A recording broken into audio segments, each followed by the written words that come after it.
I'm exhausted. Me too. Everything that could have gone wrong today has gone wrong today. Yeah. Tell me about it. Rosie texted me saying, car's got a flat tyre, she's stuck somewhere, can we record later? And I thought, absolute win. I get to have a lie-in and not be the reason that we're late. Then the AA, for some reason, was super speedy. Gets to you in like 12 seconds. So then she goes, I'll be ready in 10 minutes. And I was still in bed. Quickly got ready. All of our recordings got deleted. Yeah. Tom from Riverside was excellent help, but it did take him far too long to get to us. He was not as quick as the AA. That's actually true. The AA were quicker than Riverside support. Just saying. Come on, Riverside. Pull it together. So, we now need to decompress with a little bit of true crime. Yeah. You ready to go? Yeah. You sure? You're just snacking. I have 3. You eating a pear? Yeah, sliced. Oh, cute.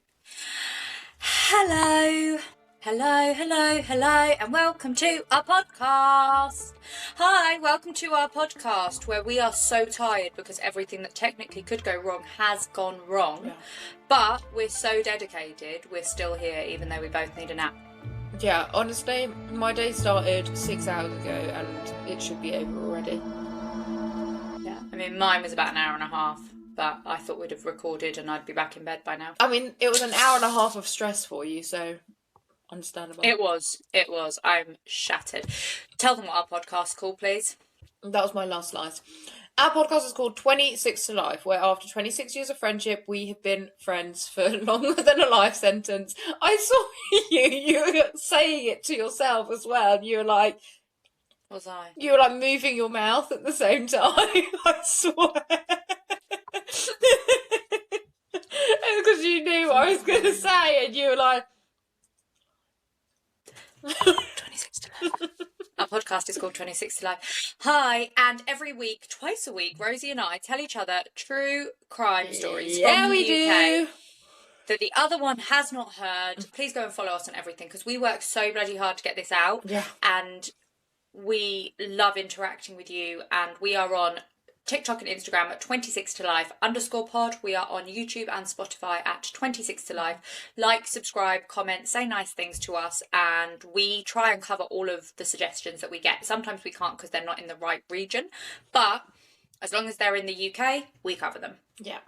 All of our podcasts cover quite difficult topics. Today is no exception. We are looking at death, harm to minors, and yeah, just be careful when you're listening to our podcast. Make sure you're feeling up to it, and make sure you think very carefully about listening with children. So before we get into it, you can't get mad throughout this podcast, but it's not just in the UK, but the crime is in the UK. Wow, you're really pushing the boundaries there, aren't you? I'm actually not. Just, there's the line, and you're like just dancing over it, aren't you? I'm actually not, and you will see everything happens that is the crime in the UK. So we start off a little bit out of the UK in the Ha Tinh province in Vietnam. Oh, I thought I was going to guess like Australia or something, but sure. Okay, so not as far as Australia, but still pretty damn far. No. But I'll give you the benefit of the doubt. Let's go with it. Now, there's a lot of names in here that you're gonna pronounce incorrectly. Yeah. But I'm trying my best. Okay. I mean, to be fair, me trying to pronounce that Polish name a couple of weeks ago, it was just impossible. When there aren't any vowels, I just had no idea how to do it. There are plenty of vowels here. I just still might get it wrong. So we have Bui Phan Tang. Did you know that in Vietnam, it goes last name, middle name, first name? Yeah, I think I did know that because I think it's the same in Thailand, maybe. Oh, okay. Well, we have Bui Phan Tang, and he is 37 years old, and he has a wife, and he has 3 babies, and they're in Vietnam, and they're really struggling to give their children the education that they want them to have. So they make the family decision that he is going to leave the country to find better work so that they can provide a better life for them and their children. Oh. So he makes the decision to travel. He leaves on the 6th of September 2019, and he calls them all the time. So he sometimes just calls 10 times a day, just wants to speak to them, misses them like crazy. And he organised travel from Vietnam. He makes it to Germany, and then he plans to go from Germany to the UK. He organises travel, but sadly he will never make it to the UK. We then have 26-year-old Pham Thai Tra Mi. She doesn't want to get married. I mean, it was kind of the expectation that someone of her age would be staying close to home, getting married and having children. And she actually tricks her mum and says, "Mum, I went to a fortune teller, and the fortune teller says to me that I shouldn't get married until after I'm 30. And actually, I think I need to go off and work and see the world a little bit." And so her mum was just like, yeah, sure, fine. That checks out. Off you pop. because maybe they believe that stuff. You believe in fortune tellers. Well, yeah, I Not know, but if I psychics. really wanted my, I don't know, my future daughter, I mean, not that I would force my future daughter to get married, but say I wanted my daughter to do something, or if I wanted you to do something, and then you were like, actually, my fortune teller's told me that I cannot attend your birthday party this year, so I'm just going to call it quits. Have to book a holiday to the Maldives. Yeah, I would have been like, okay, unless your fortune teller told you to book that holiday for me to go with you, then I'm not buying it. I just wouldn't. If we could get away with that, I would, so many things. I'd be like, "Mum, fortune teller's telling me you shouldn't go away. If I could... You should pay for me to go away instead." If I could get away with that, I would become a fortune teller. So would I, and we could just tell each other's fortune crazy. Exactly. It's in the cards. They're telling me, Jack needs to not ask you to cook dinner tonight. Mm-hmm. He needs to get a takeaway. Yeah. Yeah. So. Yeah. He needs. Someone at my door. Hold on. She's wearing jeans. What a psychopath. Yeah. Well, the postman thinks I'm a twat. Why? You know, when they deliver something, they've got that little thing in their hand, like the Palm Pilot thing, and the parcel's there, and he's holding it over it. And I'm just standing there waiting, thinking he's scanning it. And then I realise he's waiting for a signature. So I'm standing there, staring at where I should be signing. And he's like, "You got right? It's on you." Solid 12 seconds. Balls in your court, standing there. Oh no. Okay, so where were we? Fortune tellers. Right, so she's convinced her parents, no, she shouldn't get married and have children until after she's 30. She wants to go and work, she wants to go and see the world a little bit. And how old is she now, did you say? She's 26. Okay, yeah. So she's got a couple of years. Yeah.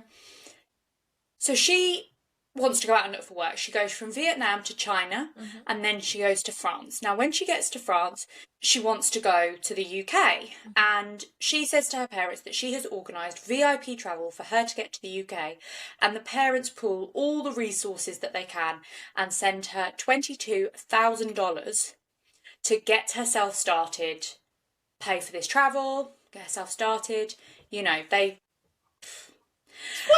£22,000 to go from France to the UK. Dollars. Well, $22,000 is still a lot of money to go from France to the UK, considering you can. I have never paid for more than like £150 for a flight to Europe. So, I don't know whether she told them. Stop biting your nails. I don't know whether she told them that this was kind of to set her up. The cost actually does end up making sense, because years ago it used to be £1 to $2, and now, so that would be £11,000. Now it's probably £12,000 to £14,000 to $22,000. So that price does make sense later down the line, and you will find out why. It still It is seems a like huge a amount. lot of money, It's even to like step her stupid up. amount of money. Yeah, that's a lot, and like in a lump sum as well. I can't imagine why you'd need that amount of money. Like, yeah, okay, you might need a couple of thousand for a deposit on a flat or a house or something, but $22,000 up front is like that's So yeah, that's a huge it's amount. a lot. Can you tell that we're poor? That we're like 22,000. That's 3 of my car. Yeah, that's so much money. Oh my god, that's like 2 years' rent. Honestly, it actually is. Oh my life. We then have a young man called Luong. Luong. Luong. I'm going to go with that. Yeah. I feel confident with that. Okay. And he says to his dad, look, I want to go and make a better life for our family.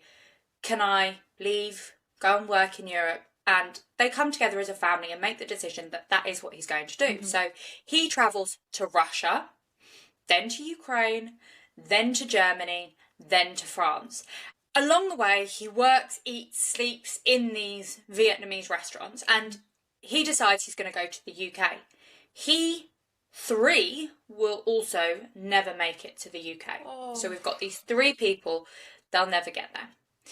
On the 23rd of October 2019, we see CCTV. That's a lot of C's, isn't it? She sells seashells on the seashore. We see CCTV of a big lorry, not like a little, what? Like an 18-wheeler HGV type thing. Yeah, one of the HGVs. And it pulls up to this really deserted area. Do you know why they're called 18-wheelers? No. Does it have 18 wheels? Yes. I thought it was a trick question. I knew you was going to overthink that. Go on. Why do they need 18 wheels? Even a plane doesn't have 18 wheels, and that's a lot heavier. That is so true. But I think it's like distributing the weight. Mm.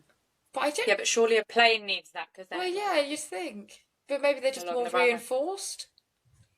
They've got like more internal structure, haven't they? Whereas the 18-wheelers, it's just a bed. And so if you were to just put it all on there, it would like sag in the middle, wouldn't it? This is the podcast where we discuss dull stuff. Engineering stuff. Okay. Anyway, the truck's got a lot of wheels. It's a very big truck. So many wheels, 18 of them to be exact. 18 of them to be exact. I don't actually know if that's... It's a big one. And it pulls up. Someone gets out, goes round to the back of the doors and calls... I did it again. I made a boo-boo. You made a boo-boo. Big lorry pulls up. Someone gets out. Obviously the driver. He goes to the back of the doors. Obviously the driver. Goes to the back of the doors. Opens the doors. Mm-hmm. Shuts the doors. Gets back in the cab. You know, the front bit is called a cab. Yeah. Learn that. Thanks. Yeah. Gets back into the cab. Drives off. Wait, so open the back doors of the lorry so you can see what's in the lorry. Just one. Yeah. Closes it, gets back in, drives round for 23 minutes, pulls back into the same space, opens the back door again, and then calls 999. Okay. This is the conversation. You want to read it with me? Yeah, let me get it up for you. You are the 999 operator. Put all of your heart and soul into this acting, please. Okay.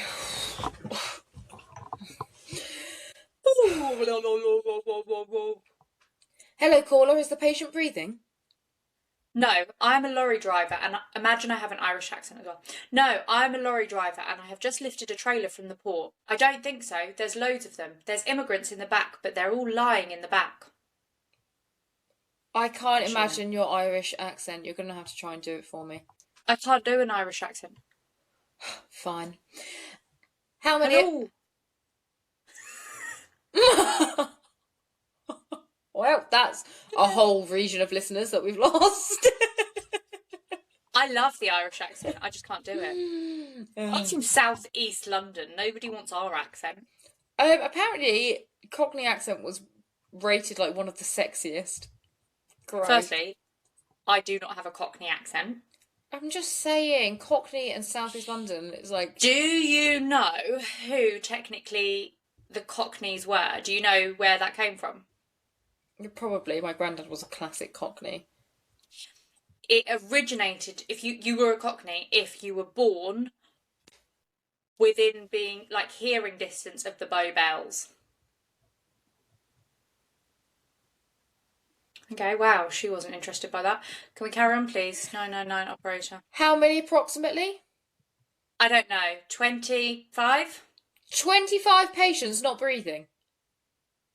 So, thank you very much for your acting skills, Rose. The police attend this scene and there's body cam footage.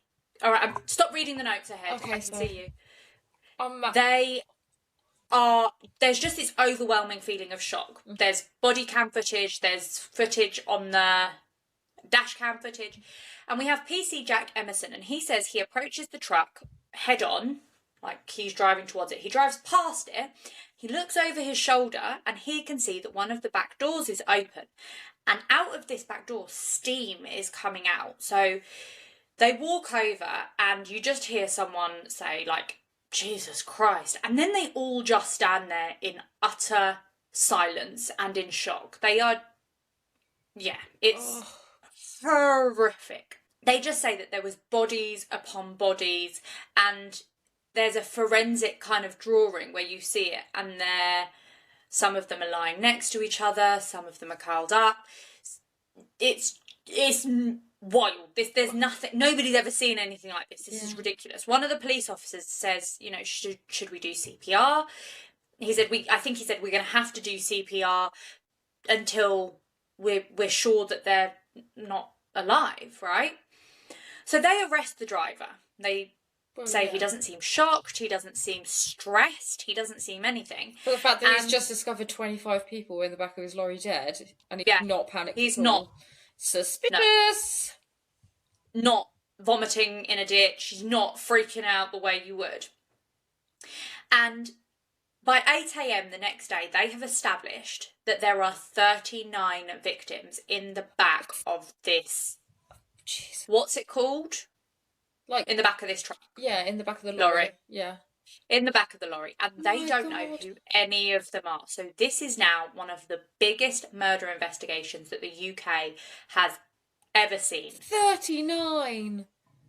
And I'm guessing this would be mass murder, wouldn't it? Because it's not serial killers. If it's all at the same time, it's a mass murder. Yeah. Now, we kind of have two investigations running concurrently alongside each other. Yeah. One group of police and detectives need to find out who are these victims, how did they come to be here, what's happened, etc. And then they need to get in touch with the families and explain what's happened. The other side of the investigation is who's done this, and is it the driver? Is it not the driver? Are there other people involved? What has happened? So we have two things running alongside each other. And I'm going to tell you first about how they get to identifying the victims. And then I will tell you about the criminal investigation into it. So we have a man called Paul Clark, and he is a scene evidence recovery manager. I think he's the man who walks around and puts things in little bags. Like, forensics, crime scene, Yeah. And by 8 o'clock the next morning, the press now know about this. So it's huge. It's everywhere. 39 bodies have all been found in the back of this lorry. It's a massive, massive thing. Yeah. So they need to remove the bodies one by one and work out what has happened. But as you can imagine, they need this to happen in a private space. It can't be that they're doing it somewhere that is open, that it's public, that the press can see. And so they decide that they are going to move this lorry into a massive shipping container, one of those containers you can drive the lorries into on the docks. Oh, okay. So they're driving the lorry into the container? Yeah. They're driving the lorry into the container. Now, we are in Purfleet. Purfleet. Yeah. We're in Purfleet. Where is Purfleet? Purfleet, it's like, it's on the edge of London, but it's still technically Essex. So it's got good connections to London and all of that city, but it's along like a it's along the Thames, so it's still relatively close to everything. That key bit, it's along the Thames. So we have shipping containers coming in regularly. And so this lorry is moved by the police's haulage department. I don't know. They've got someone who knows how to drive these lorries. And as they are leaving, the police line the street and they all have their heads down, and all the people who see this lorry along the road, people are, lowering their heads as a sign of respect. And they have a police escort, so they're not just going to let this lorry drive and have to sit at red lights. They escort them safely to the dockyard where they are going to. Wait, so where were they? So they were at the police, not police station. Yeah, I think it was like a police station, but it didn't have anywhere that they could open the lorry privately. So they had taken the lorry to the police station. And then then they've taken it from the police station to the dockyard. But where was it when they found it? So when they found it, it was where that guy had stopped on the side of the road, and it was not too far from the dockyard where the shipping containers had come in. And he's saying, I picked up this. We're going to come to his interview in a bit, but he says he picked up this container. He was driving away with it, and then he opened it and realised what had happened. So they've taken it, they've arrested him, now they have to take it somewhere that they can actually drive the lorry in so they can open it up and look at everything properly. Gotcha. So at 9:15 in the morning, it arrives at a dockside warehouse, and they realise that most of the people within the lorry have removed all of their clothing. Now, as soon as they said that, I thought they've got hypothermia, because I don't know why, but there is something that with hypothermia, your brain tells you to take off all your clothes. I don't know why that is. I mean, yeah, some medical mystery, isn't it? I think. I don't know. It's something to do with like your blood flow and the way that it being cold feels when you're like really close, when you're really, really cold. You almost feel hot. Yeah, I'm not entirely sure. Maybe we should look into that, because we're not doctors or scientists of any. But I do know that that's a thing. I do know that. I've had the same thing. Yeah. Yeah. And then they say it is a refrigerated truck. So I thought, okay, hypothermia. But actually, Paul Clark, who's the baggy guy who walks around doing that, he says that wasn't the case. He knew it wasn't hypothermia because there was no condensation. I don't know why condensation would lead to. I don't know why condensation is indicative of hypothermia, but he says that condensation would have shown that they died of hypothermia, and they hadn't. Well, I guess if there was condensation, if it was a refrigerated truck and it was really, really cold inside, then the warm breath would then condense when it touched the cold sides, the cold surfaces. And so, like, when you're in the car, when you're breathing and your wind mirror, what's the word? Windshield bogs up. Yeah, windshield. That's because you've got warm air touching the cold glass, and so that would be the same case in there, I guess. Yeah. So he says there's not condensation, so they have not died of hypothermia. So they need to know, how have they all died? Yeah. They start searching the bodies. Are there any identifying tattoos or belongings or birthmarks or anything? And there is so much stuff. There is 50 phones, an extra 10 to 15 SIM cards, but they can't match each person to a phone because all of these people had taken off their clothes. So if everyone's just in their pants or underwear or shorts, or they're not wearing their jeans anymore, they can't work out whose phones belong to who. So every single one of the bodies is taken off of the lorry, taken away in a private ambulance to have a post-mortem. The post-mortems show that all of these people have suffocated. And suffocated as in there wasn't enough air in the lorry. So that is how they died. Now, like I said, the phones aren't with the people, so they need to start matching information, and missing reports of people are starting to come in. They find an identity card which says Mei Ling Wang from Kina. Now, they know that Kina means China in Greek, and so they think these people are all Chinese. Mm-hmm. However, there is a Vietnamese priest, Catholic priest, who is working over in Bow in East London, and he hears about this and he reaches out to the police and he says, I disagree. Coming over in a lorry like this is very typical of Vietnamese migrants trying to get away. He said he came over in a boat many years ago, and he says a lot of people from his congregation travelled in the same way, and actually people in Vietnam are desperate to get away from a situation where they're unable to make money and they don't have a quality of life, to the point that 500,000 people have died at sea trying to get to England from Vietnam. So this is a huge problem, and he says he thinks that they are all Vietnamese. 500,000 people. That's a huge. Huge. Yes, massive. And this is what, when people think that they're coming over here to steal our jobs, you think they're risking their lives for a minimum wage job. No. Mm-mm. And he thinks that there may even be family members of his own congregation. So, but the people won't come forwards. People think that they are undocumented.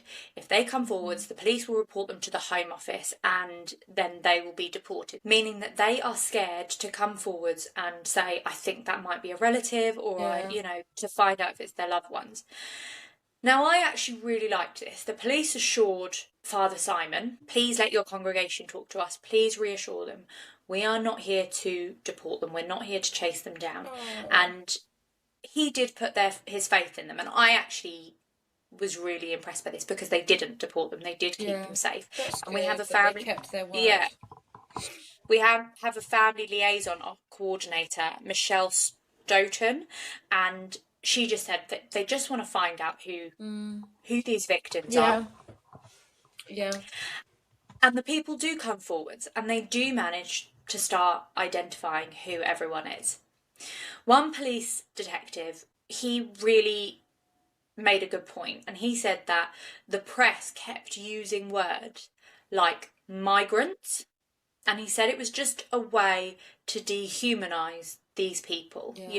It's adding into the racism and the xenophobia that already exists, and the anti-immigrant trope, belief, whatever that exists, and it's making people feel that, doesn't matter, they were trying to get into our country. But you know what pisses me off about that is that with these Vietnamese nationals that have come over, and from all of the immigrants that come through into our country looking for a better life, looking for jobs, trying to support their family, they're all referred to as immigrants and migrants and illegal immigrants, and they're all, it's almost used as like an insult against these people. When if you were to go, I used to live in Costa Rica for a few years, and when you're in Costa Rica, although it's the same situation, people aren't moving there with a visa.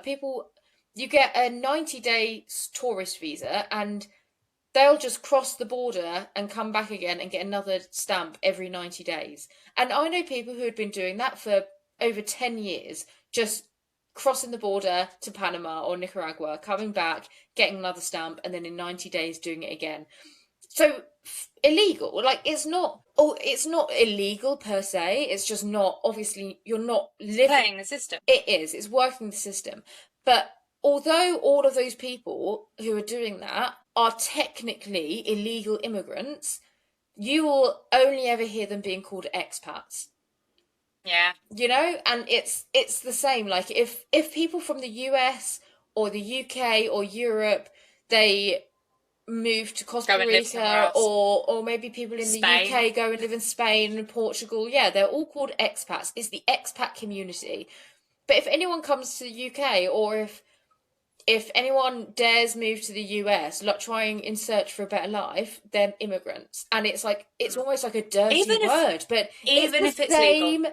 Even if it's legal, but it's the same thing. And at least people who move to the UK in these situations, they are contributing to the economy, because they want to work, they want to provide. The least likely to take benefits, the least likely to get social housing. Yeah, exactly. Whereas most people who are from the UK and the US who move abroad, they're retired, they're not working, they're just like spending their pension, they'll buy a house, and that's literally it. Like they're not really contributing anything to the economy or to the community even. Like I just don't understand how it's so different just because of where they came from. It's just this massive double standard, even though we know that without immigration our healthcare system wouldn't survive. It's just so meant to not make this at all political.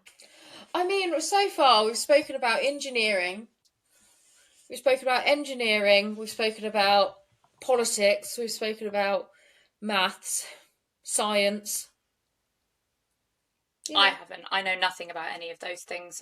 You've talked about those things. I know about true crime. I'm just an all-rounder, it's just, it's a hard life, but... And I'm just an idiot. Okay, so this is amazing. So they do go through all of these photos. They do rehumanise all of these people. They treat them as the victims that they are. By the 7th of November, they have managed to ID every single one of these victims and contacted all of the families. And while they say that it was incredibly sad and incredibly difficult, there was also a sense of relief. Each of these families, they had been worried about, was my family member on board? That, this is worldwide news. So they disclosed that there were 29 men, 8 women, and 2 15-year-old boys that were confirmed dead. And when I heard the 29 men and 8 women, I was like, that maths doesn't work. And I was sitting there going, but that maths is incorrect. And then I thought, oh no, they haven't named children. It's not that I don't care about the adults, I really, really do, but children just get me. Yeah. So were those 3 people that you mentioned on that lorry then?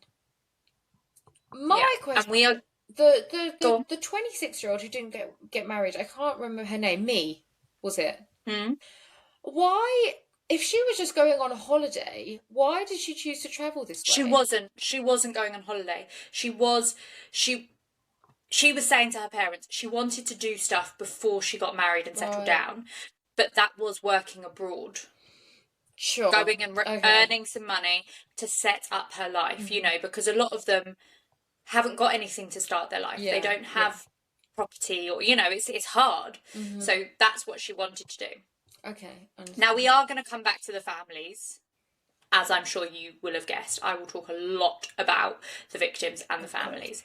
But before we get there, I want to talk to you about the criminal activity that was going on and the investigation into that. So this is going at the same time that the other detectives were trying to work out who was on board that lorry. So we go back to the day that the lorry had been found. So it had been found about 1:13 in the morning, and by 8 o'clock in the morning, that was when they were transporting the lorry. But we are now at Essex Grays police station, where Rosie grew up. I did no such thing. Do not do that to me. You do me dirty. You are no friend of mine. And we are interviewing Maurice Robinson, who was the driver of this truck. Maurice. But they have no... It's unfortunate. Maurice! Do you know what it's from? Madagascar. In the Beast. I like to move it. What's that? What's the guy's name from Beauty and the Beast? I don't know. Maurice is Madagascar. No, it's from Beauty and the Beast. It's from Madagascar. No, it's Beauty and the Beast. Okay, it's from Madagascar. It's Belle's father. Okay, but now look up Maurice from Madagascar, because that's... more people will know that. No way. I like to move it. I like to move it. I like to move it. I like to move it. Okay, go on. Wait, what's the other one's name? Gascon. What's his sidekick's name? Gaston. Gaston. I've seen Beauty and the Beast once, and I What? don't remember it. Yeah, I'm not a huge fan. Oh, I guess you're also a boy mum, aren't you? So he's all into like. Yeah, but I watch more Disney movies in this house, and my favourites are Anastasia, Jungle Book. Poker. No. What? You literally used to be Mowgli. That's because I looked like Mowgli. A little bit racist, sorry. That's me saying that. My mum used to cut my hair in a stupid bob. Okay, and you also used to Like do the this. Mowgli walk whenever you could. I was so good at that, though. And you did actually look exactly like Mowgli. Insert picture of baby Catherine here. Okay, good. I've got baby pictures of you just to remember. And I was adorable. I still am. Like, You look the same. I have no shame. I was a cute child. What's his name? Maurice. From Madagascar. Yeah. He's not from Madagascar. He is Irish, and please remember that. He's interviewed by the police, and he says, right, guys, this is not actually how he speaks, but this is my dramatisation of him. Mm-hmm.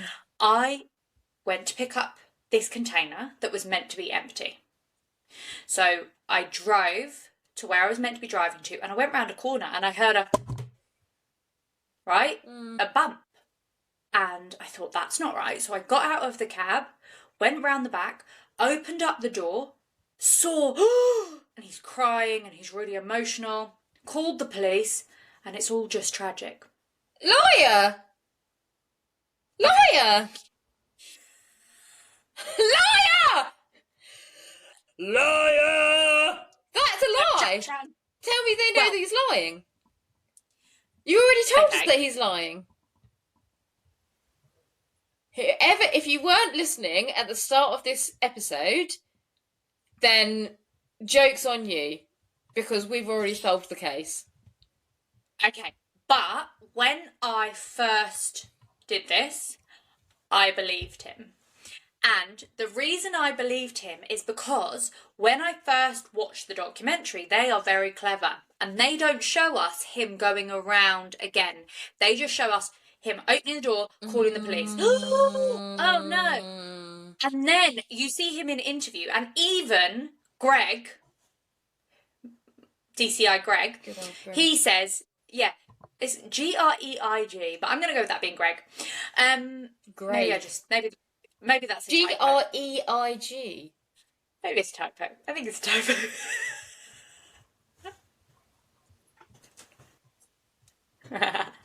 It's a typo. Okay. Greg says he was in shock. He was so upset. He had clearly never been in custody before. He's only 25. Oh, right? So...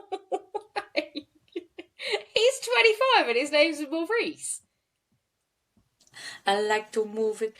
Maybe he's a Madagascar baby. No. Maybe his parents loved Madagascar. I was picturing an old man. I'm not going to lie to you. Maurice.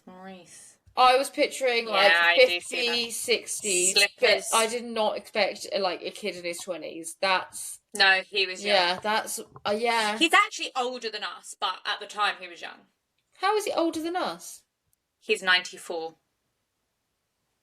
His birthday's September 94. Oh, he's older than us now, but he wasn't at the time. At the time, no, yeah. Okay, gotcha. I was like, well, I mean, I am 23 and a half, so it makes sense. Yeah. You look it too. Thanks.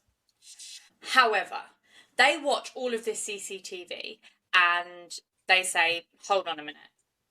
Why did you drive around the corner, 23 minutes later, come back and then call 999? And he says, I was panicking. I was just in shock. I didn't know what to do. And they say, okay. So now we have John Holden. His job is to watch CCTV, just organise it, coordinate it. He's the CCTV man. Yeah. And they are watching to see how does it get there, like to Purfleet in Essex. Where does this container come from? They have to almost work backwards to find out what's happening. Now, Purfleet is a dock that hundreds of containers come into every single day. So many of them. The hub. There's a lot of hubbub. And they have to... Yeah, okay. They have to find a red lorry cab.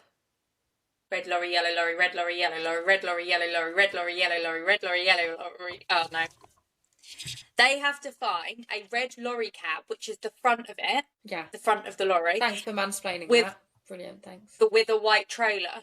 I didn't know that that's how it worked. I thought the cab and the lorry were attached and they took things out of containers and put it into the lorry.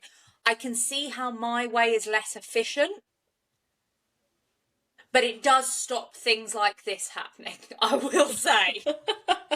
If they did it my way, okay, but this wouldn't have happened. I would also expect that if you're picking up a trailer, you would have to sign off on it. Everything's got paperwork. You can't just import and export anything. Yeah, but who's checking it? Yeah, but I mean, who's checking it? But it should be the driver's responsibility to check the load. Because if they say, well, it is. That's why he's under arrest. Well, yeah, exactly. But imagine, because if they wrote, oh yeah, we're giving you 25,000 teddy bears, and we need you to take it to this place. This bear factory is giving you need these bears, and then you turn up at this bear factory, and in the back of your lorry, you've actually got 4,000 39 dead bodies. 39 dead bodies. Then that bear factory is going to be mildly disappointed. And then you're in the shit because not only have you got... Who is checking this? Because who's to say you're not bringing in drugs? Okay. Well, yeah, no, that's true, yeah. But then because when you go across the border, your car gets checked and da-da-da-da-da. Yeah. Sniffer dogs are running around. There's got to be something. There's got to be... But anyway... They watch all this CCTV and they find him. They find Maurice. And they see him collecting the container in Purfleet, driving out, and they go through giant ticket barrier type things, and they have to show something. I'm guessing either an ID card or, proof of what they're doing. This is to leave. It really clearly captures their face. It's all on CCTV, crystal clear. Obviously, money's involved. So, do they just take their word for it? Oh yeah, I've got 25,000 teddy bears in the back of my thing. I don't know. I guess they must have paperwork. Like I said, there has to be a paper trail for these things. Yeah, but who's checking the paperwork? If you say you got 25,000 teddy bears, who's going to argue with you? But maybe it's a random check kind of system type thing. That seems and I guess flawed. Maybe you have if you're a regular and they know your face, they yeah, no, Catherine's a dodgy one, so we'll double check her. Or Rosie's as good as gold; she's an angel, perfect angel, so she can go on through. Yeah, but that's like saying at customs at the airport, we're going to just randomly check whether or not you're coming into the country legally, or we're just going to randomly check if that child is actually yours. Yeah, but I mean, they do that as well, don't they? Yeah, but they also check everyone. You all go through a security scanner, Oh my goodness. Did I tell you that last year when my family travelled, there was a man who was going through security and they found a gun in his bag? Yeah. And obviously my family were all sort of rubbernecking to see what was going on. And he was a test, and it was around the anniversary of something. And they were testing to see whether or not it was going to pick it up. Security would pick it up, yeah. Wait, but he wasn't actually a bad person. He was just there to test. No, and then he showed this badge to say who he was. Yeah. And the people were like, "Oh yeah, okay." And then he wasn't actually and he wasn't actually getting on a plane. He was escorted back out again. And I thought, that is so depressing. You've just done the worst bit of a holiday. Yeah. You've just done. Your job is to continuously do the worst parts of a holiday. But also, there's a part of me that actually really loves security. I find it so stressful. Because you are not brown. That's how you know you are white. Check your white privilege. I have never not been drugs tested, pat down. No Leo's way. You are. You're every time. Okay, but you must have pretty privilege. Have you seen me travelling? I look like a That doesn't matter. You are actually very pretty though. Like, and you are like you're naturally pretty. So aside from everything else, you should definitely have pretty privilege at the very least. But for me, security, it's like, I don't know, I'm just so good at it, you know? Like, I know they don't even have to tell me to take my electronics out. They're already out. I bring my own plastic bags to put my I do all of the same things, Rose. Oh yeah, I do love all it. of these things. I am not somebody who's holding up a security line. I cannot think of anything more stressful. But a lot of the time, I have to travel through in a wheelchair or with a walking stick and a child, and I'm brown. So immediately they're like, dodgy. Really? Immediately. Yeah, they drugs test Leo's toys. This every single time. Yeah. Leo has this joke that Tiny Store gets drugs tested more than the drug dealers. I mean, it'd be a great place to stash drugs. I remember when I was... He's this big. It was probably... when I was... not worth the flight you're paying for. I remember when I was... It's funny that you keep on mentioning that you're brown, because when I must have been, like, in university, like 20 years old, and I was talking about my best friend from primary school, and they asked to see a picture or something, or maybe you didn't come to visit, but something happened, and they were like, "Oh, is she Indian?" And I was like, "What?" Because it genuinely hadn't even occurred to me that, like, we were not, like, sisters. Like, that we didn't look exactly the same. Yeah, like, I just didn't even think, because you've always been my best friend, and it's so true what people say about how kids don't see colour, because they really don't. And it wasn't until and even obviously as I've grown older, I understand racism and I've been exposed to it, and my two younger sisters who are mixed race, like, it's been something that has been, like, so quite, like, in the forefront of my mind as my little sisters have grown up. So I'm fully aware of it. But for some reason, it wasn't until I was, like, 20 years old that somebody asked if you were Indian that I was like, oh my God, she is. Huh. Oh, yeah. I guess she... Look at her over there. I guess she thought she was really tanned. I was just like... My didn't child even think. And his best friend, when they were about 4, and his friend is blonde, blue-eyed, white, and they swapped clothes, and they were giggling, going, now we look the same, no one's going to be able to tell us apart.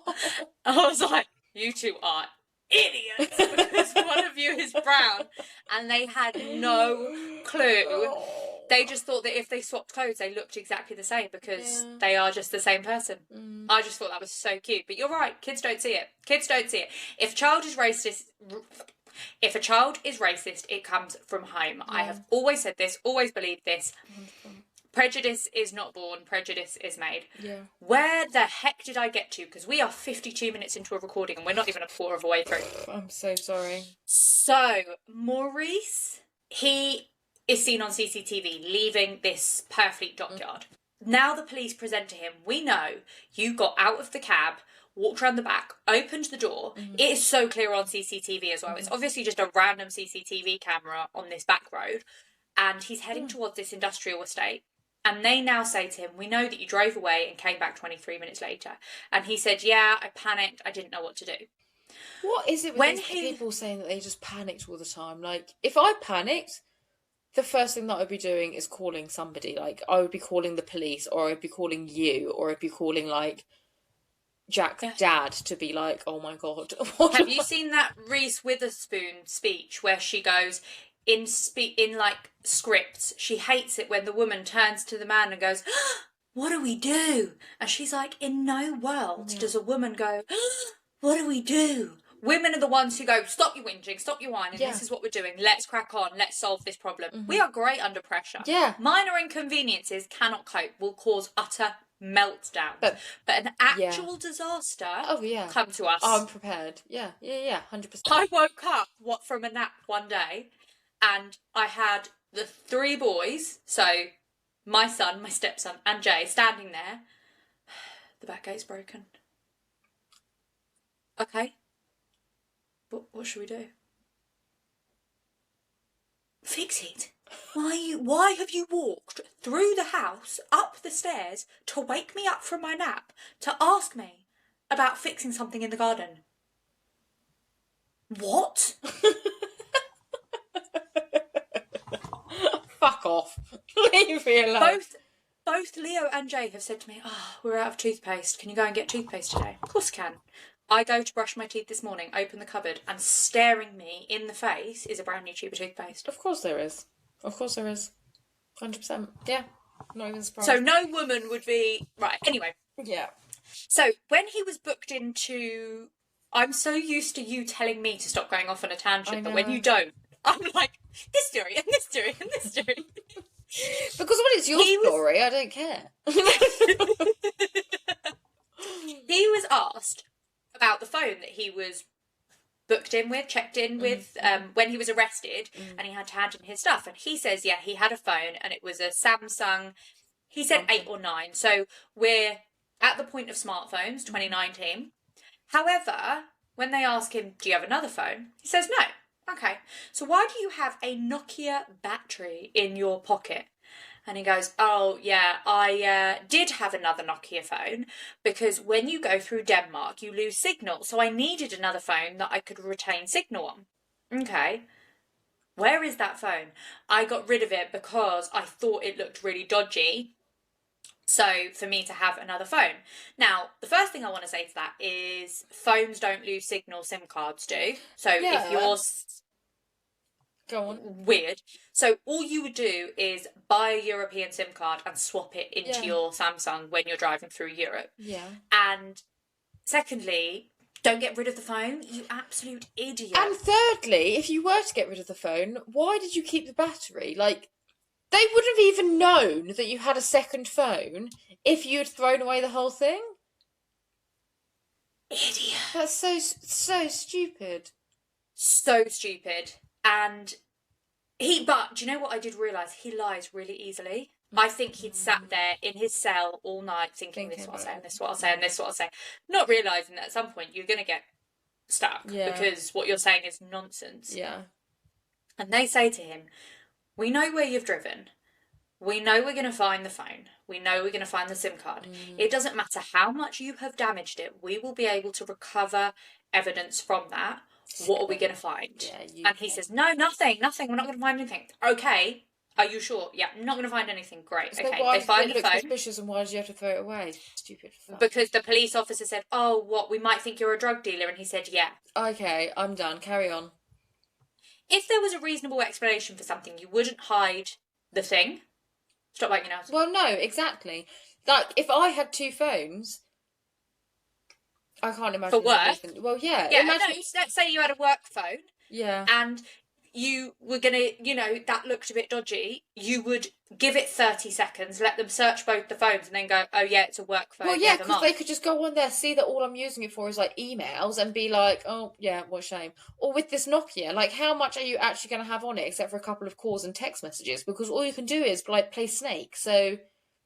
And you were driving through Denmark, and that was the only time you were using it was through Denmark. Yeah, so really, it shouldn't... It would have been very quick to disprove or prove. Anyway, it just was, And they find this Nokia phone in a sewage thing. Yeah. Drain, that's the word. Drain.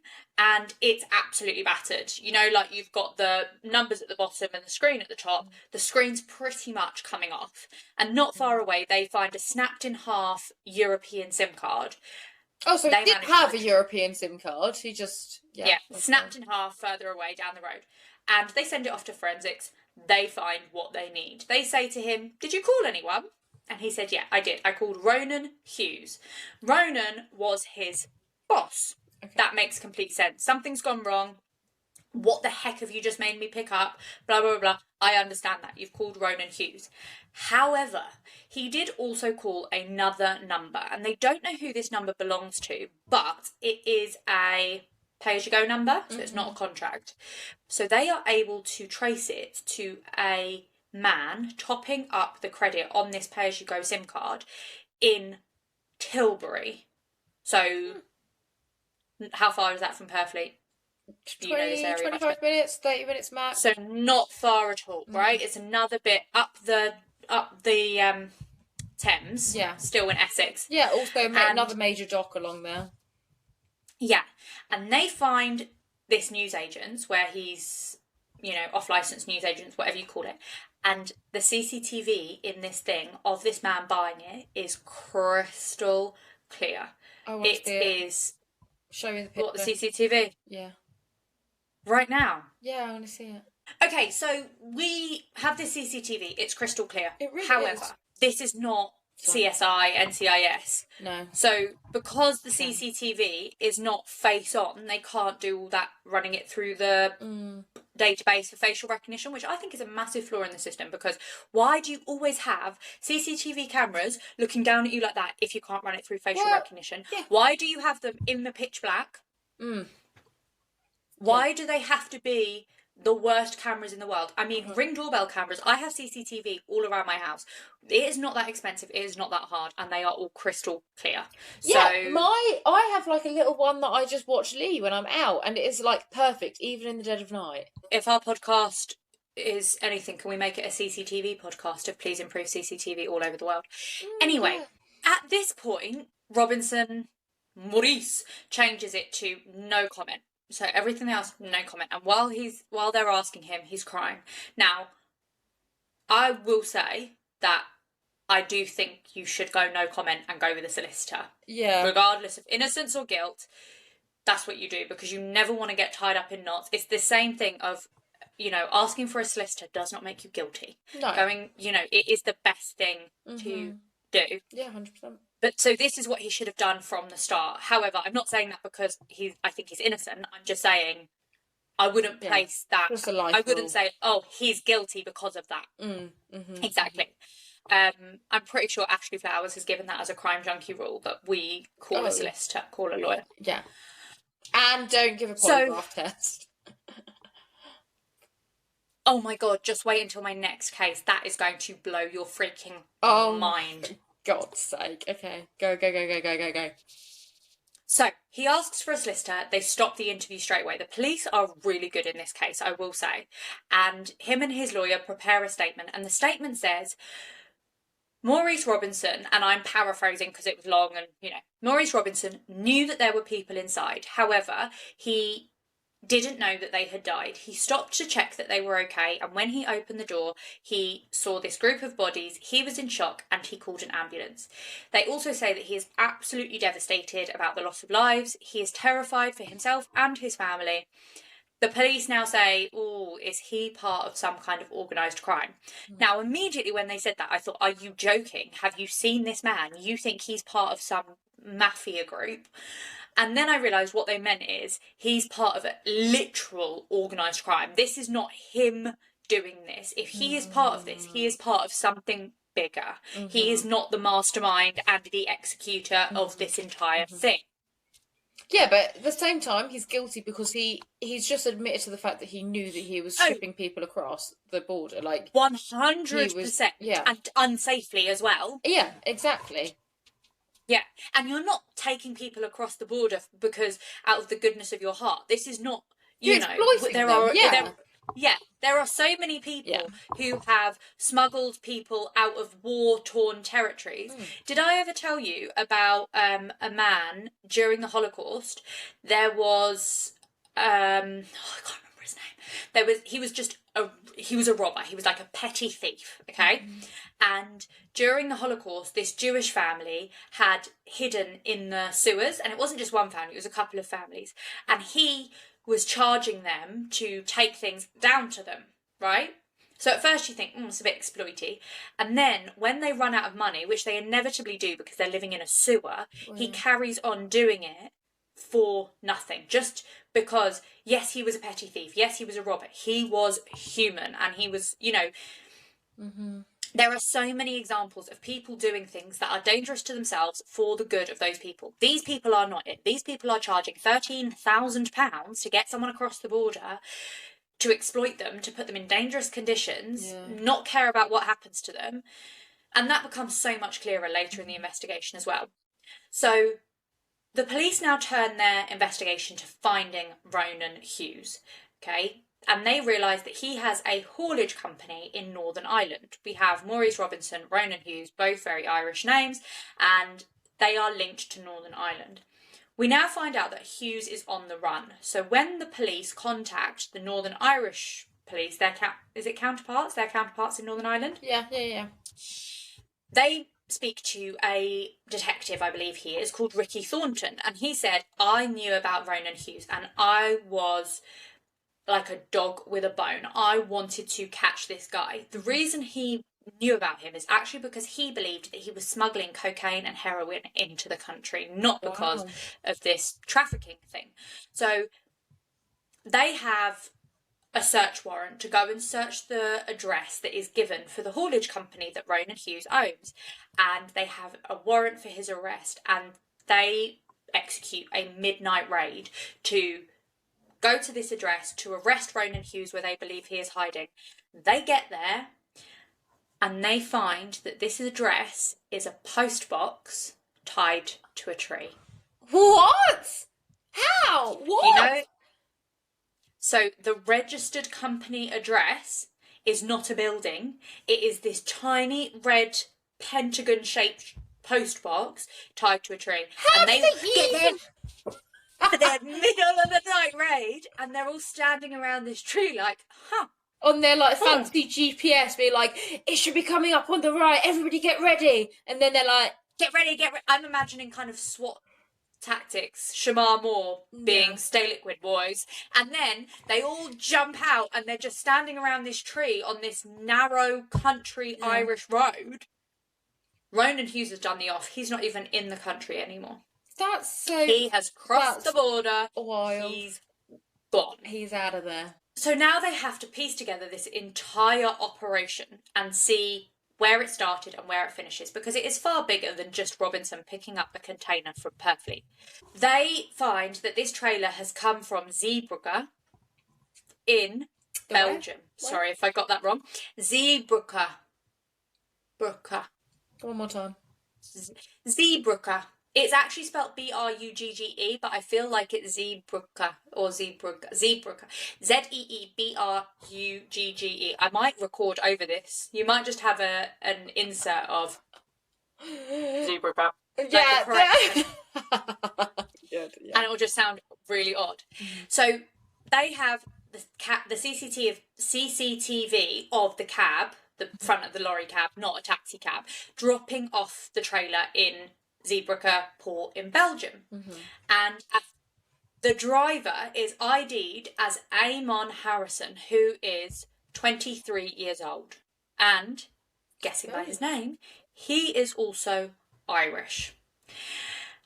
We have Nick, and the reason I'm saying they're Irish is not because I'm like Irish, I'm like because isn't it weird that all of these people who come into play potentially are from the same area? Yeah, for sure. So we have a guy called Nick Hampson, and he is desperately trying to find out who that man on the CCTV was, and he gets this email. You have to see this. And Nick Hampson's like, oh my God, what? And they say, look at this man, Georgi Nika. And they look at Georgi Nika and they're like, that's it. Boom. We've got him. He is a Romanian national, and him being involved suggests that this is bigger than Zeebrugge, Belgium, England. This is Europe-wide. But it seems like he got wind of what was going on, because on the day that the bodies was found, Nika is seen touching down in Romania. He had of course he is. Gotten out of there sharpish. But they still haven't pieced it together. How do all these men match up? And where is all of this? What is happening? Yeah. So Eamon Harris has dropped it off in Zeebrugge. Maurice Robinson has collected it on the other end. But where did it start?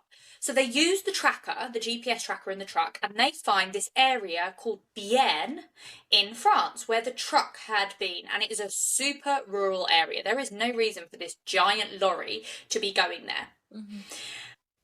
And they managed to find CCTV of this, not exactly of where the truck ended, but of this area.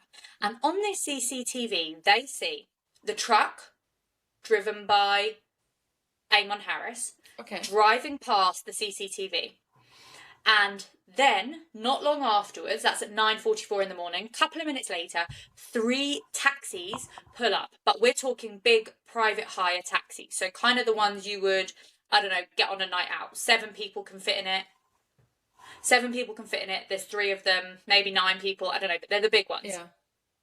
And then, around 8 minutes later, they see the truck leave again. Mm-hmm. So they think that what has happened is the people have gotten out of the taxis and gotten into the truck, but they have no way of proving that. It's just Sure, because you can it's just circumstantial, see them right? going past, but you can't see what happens when at the destination. Yeah. Absolutely. However, down the road is a French lady looking out of her curtains thinking, this is strange. And so she says to her carer, something funny's going on. She lives in a very rural area. We're talking fields all around, nothing going on. This little road. Why on earth is this huge truck coming along with taxis behind it and then driving off again? Yeah. You know, that's really dodgy. So she says to the carer, I watched them, and the taxi pulls up and 7 or 8 people got out of the taxi, ran into an abandoned barn, hid in the barn, looking out round the corner of the barn, so the doors are that, they're hiding outside, sticking their heads round.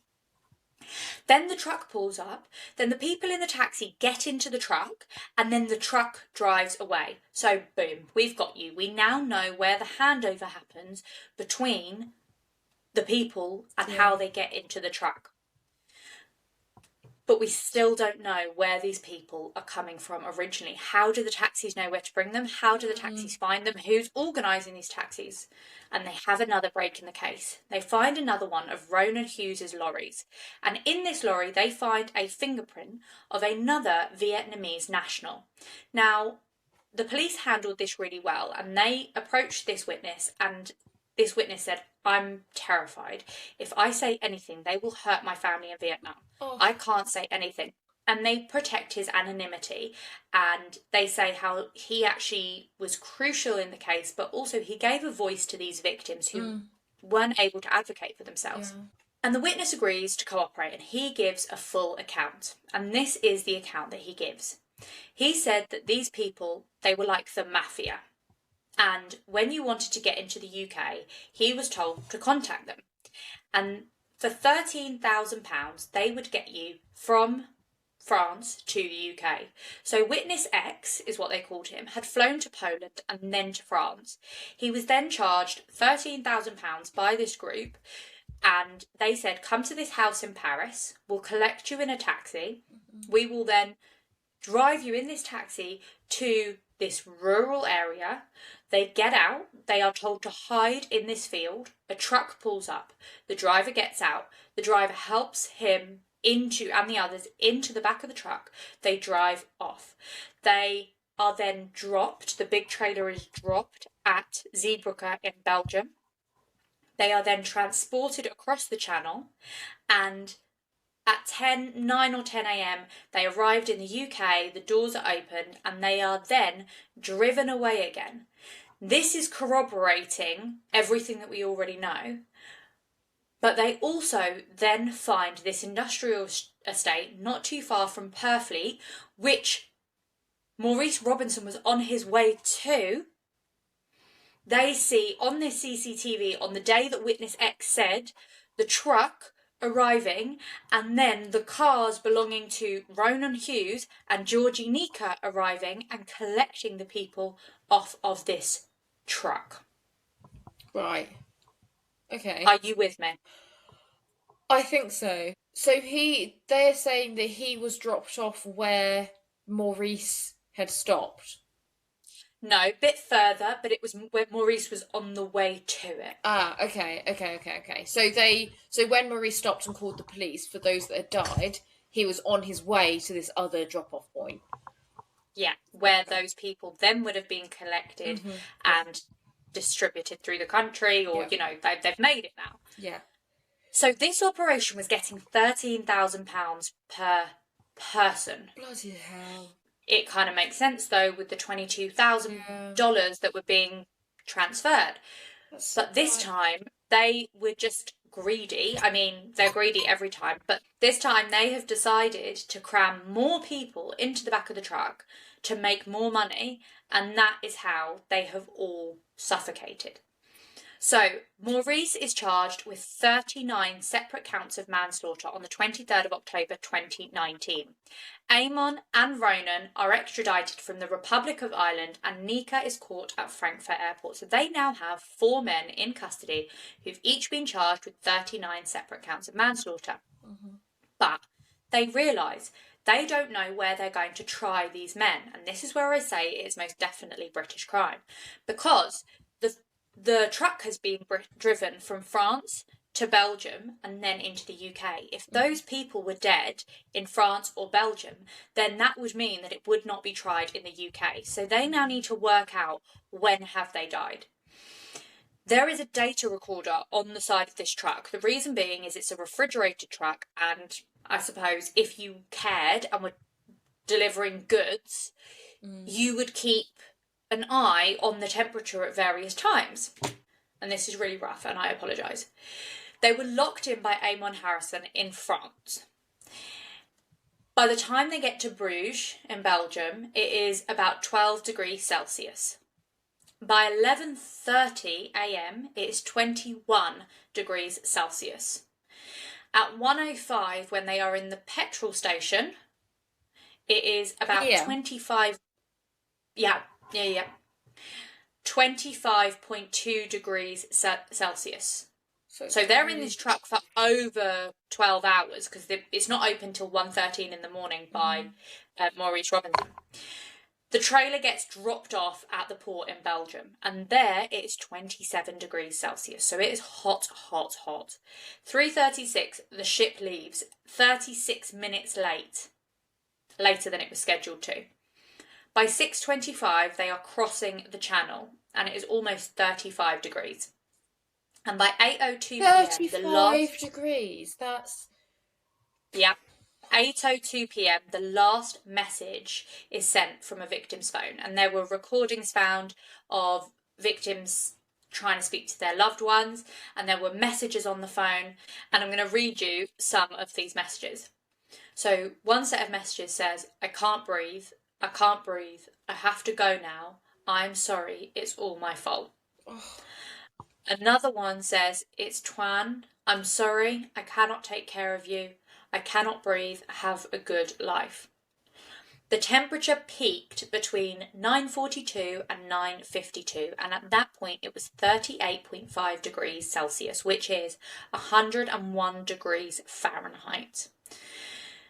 And after that, the temperature starts to drop, and the detectives explain that one by one these people were dying, and that was causing the temperature to drop. The oxygen is running out as they cross the channel, and it is worked out that they all died in British waters. So Bui Fan Tang, he was the one who was married with 3 little children, his wife said that he had last called her on the evening of the 21st, and the next day she can't get in touch with him. A couple of days later, she's scrolling through her phone and she sees that these people have died in a lorry, and she's terrified that one of them was him. God, that's awful. The messages that Me sent to her family, her text messages are still in her mum's phone. And it says, I'm really sorry, Mum and Dad. My trip to a foreign land has failed. Mummy, I still love you so much. I am dying because I can't breathe. Mum, I'm sorry. And then there is an unanswered voice call from her to her mum. How awful. It's like such an awful way to die, knowing that you're dying and knowing that you can't do anything about it. It's the mummy and the phone call to her mum that I think... Yeah. Oh God, that's awful. That's really, that gets. Yeah. Yeah, no, that's got me straight in the heart. Thank you for that. 21st of December 2020, the Old Bailey trial starts, and it's an 11-week trial, and they deliberate for a week and they find all four guilty for 39 counts of manslaughter. Maurice Robinson is sentenced to 13 years, Amon Harrison is sentenced to 18 years, Ronan Hughes is sentenced to 20 years, and Georgie Nika was sentenced to 27 years. 4 others were convicted, but they got much lower sentences, and I don't really know the roles that they played. But these people have taken advantage of vulnerable people. They have betrayed them. They've betrayed their trust. They have abused them for the sake of financial gain. And it's disgusting. It's absolutely disgusting. It is disgusting, which is why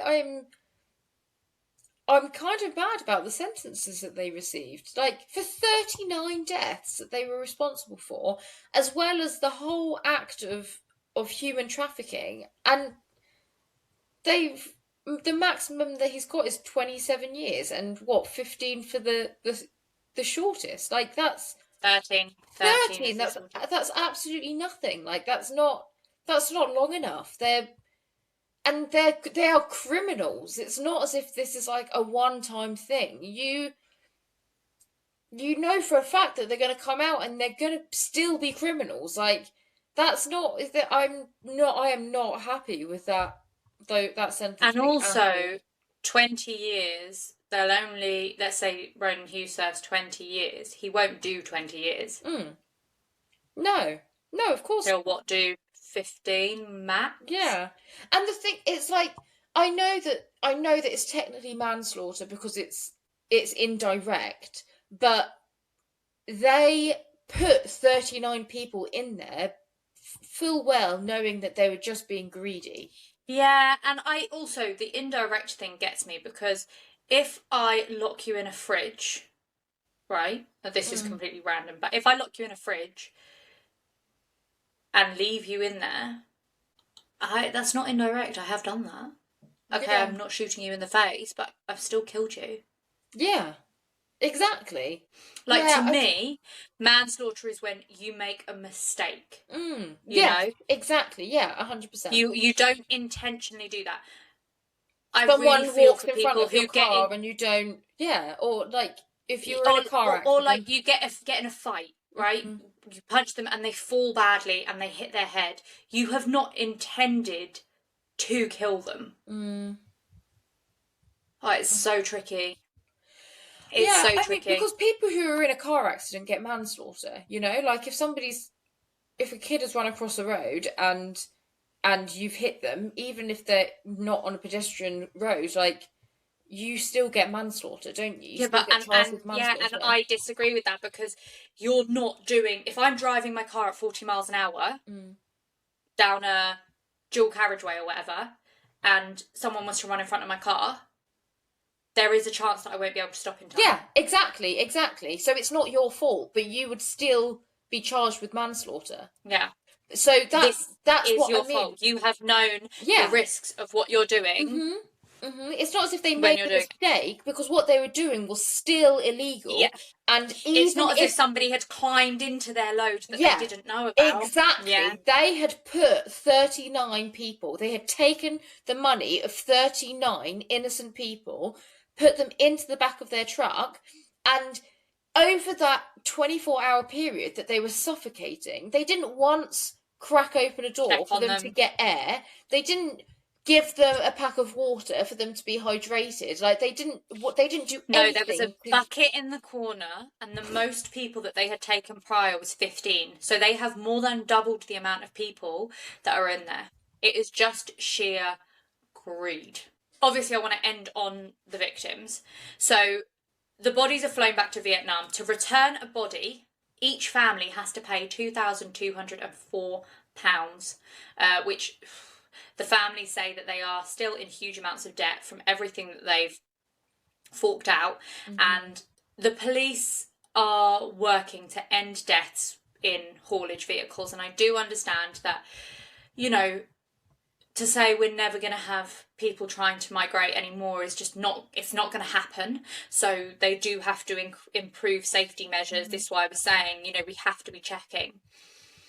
And the Vietnamese government offered loans to the families, but most of the families don't want to take it. Because they're like, we can't take more loans and be in more debt. And you know for a fact that the interest on that is going to be extortionate. Yeah. Like, they're not doing it out of the goodness of their heart. And also the reason they're leaving is because the economy in your country is already so bad, and it's already that there isn't enough. So in £84,850 was crowdfunded to support these families in the UK, and I hope that they got them and it helped. Really recently, so Hughes was being made to pay all of the money that he had gained through ill-gotten gains. He was made to pay, and he said that a huge chunk of that they couldn't take because it was his parents' property and blah blah blah. However, on the 20th of December 2024, the judge ordered that no, it could be seized, and it would be seized, and it would be distributed among the families of the 39 victims. So just literally a couple of weeks ago, it was declared that £283,802 would be distributed between the 39 families. And obviously, I'm going to keep looking to see when that happens, so that I can talk about that. Yeah. And the thing that I liked about this was, you know, in America, when you sue in civil court, and someone is awarded 12 million for this wrongful death. Damages, they may never get that because realistically the person doesn't have 12 million. Yeah. So at least in this situation, they know that there is an actual amount that they will get. Now, I can't talk about all of these people because there is not information available for each of them, but I'm going to just talk about a few of them, and then at the end there will be all of their photos, all of their names, all of their ages. But the few that I want to talk about is Nguyen Huy Hung, and he was 15 years old. His parents had moved to the UK and he was trying to follow them. He wanted to go and be with his parents. So he was travelling all by himself, incredibly brave, amazing young man, and very sadly he was one of the casualties in the truck.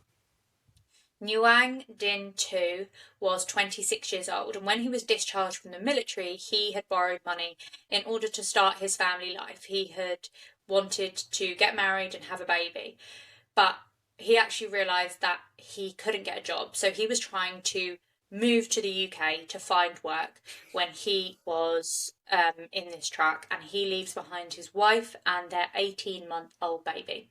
Now, I searched everywhere to find a page where we could give donations or anything like that, and there's none of them that I feel that I can trust enough, because the only crowdfunding page, obviously this is a couple of years ago it happened, and the only crowdfunding page I could find only had £600 worth of donations, which makes me think it's not not current, the one that I'm talking about here.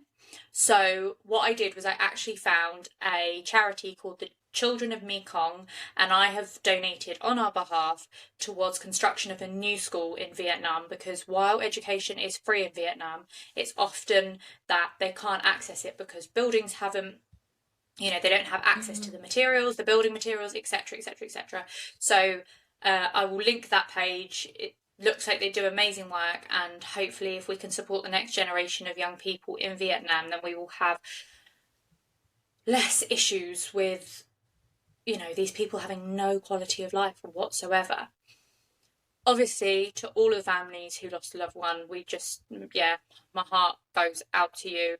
And there are so many incredible charities who work with people who are trying to flee bad situations. And before you have the attitude or read in the newspapers, migrants do this or migrants do that, please do think what it takes to flee a country with your family or without your family. We need to get this kind of prejudiced idea out of our head. These people are not running because they want to. I fully believe that we should not be privileged purely because of where we are born, and everyone is entitled to basic human rights. Why should I not go hungry? Why should my child not go hungry because of the country and the family that I was born into? Why is it that these people have to endure that? So thanks for listening to my story. I'm glad we got there in the end. Yeah, we got there eventually. Oh, 1,000,001 technical issues. Are you still going to be able to make your coffee date? Yeah. Nice. Yeah. I am. Although Are you I going feel anywhere like nice? after that... Do you know?